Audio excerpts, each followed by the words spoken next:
They said that food could heal heartbreak, but if you tasted it too much, you would start crying in your sleep. Her name is Clara. She lived in a small, quiet village where everyone knew each other.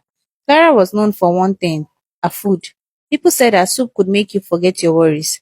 Her rice could bring joy to your heart, and her snacks tasted like comfort after rain. Every morning, she opened her small food store beside the well. Men, women, even children lined up with plates in their hands. People came from nearby town just to buy from her. They didn't know that behind her smile, Clara's heart was not as sweet as her food. Clara has once been married to a man named Samuel. He was the love of her life. But 2 years ago, Samuel died suddenly. They said it was food poisoning. After his death, Clara stopped talking much. She only cooked. Cooking was the only thing that kept her calm. Every day, she would wake up before sunrise, washed her face, and began to cook in silence. Sometimes her neighbor, Mrs. Joanne, would pass by her and hear Clara talking softly to herself. But when she asked, Clara would smile and say, I'm just praying over the food. The villagers became obsessed with Clara's food.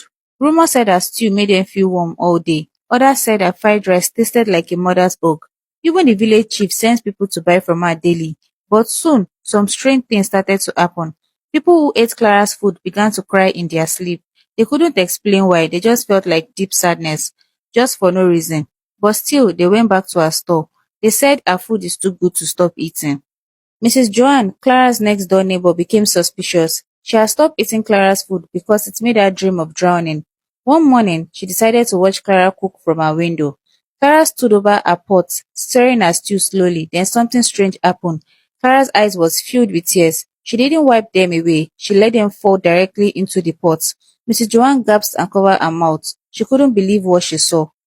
Mrs. Joanne told no one at first because who would believe her? But the more people ate Clara's food, the more restless they became. Some stopped working, some became moody. One man even said he could hear a woman crying whenever he ate Clara's stew. Finally, Mrs. Joanne couldn't hold it anymore. She gathered the women of the village and told them, Clara cooks with her tears. That's why we feel her sadness. The women didn't believe her, not until they decided to visit Clara's kitchen themselves. That afternoon, they went to Clara's house. She was cooking again, humming softly. The smell of her stew filled the air. Mrs. Joanne shouted, Stop staring. The women surrounded her. One of them lifted the pot lid and saw tears still falling from Clara's eyes into the boiling soup. Everyone froze. Clara didn't hide it. She just said quietly, I miss him, my husband. Every tear carries memory, and people say they feel happy after eating it. The women screamed, You made us eat your sorrow? Then they poured her food into the sand and told her to leave the village immediately. Clara packed her pot, her spoon, and a small bag. Nobody even said goodbye. The village chief told her never to return, that she was banished. She walked down the dusty road alone. Her apron was still stained with stew and tears. Months later, the villagers realized they no longer cried in their sleep, but no one's food never tasted the same again. Sometimes, when someone passed their house, her old cooking spot, they could still smell Clara's stew, still sweet, rich, and a little bit of sadness.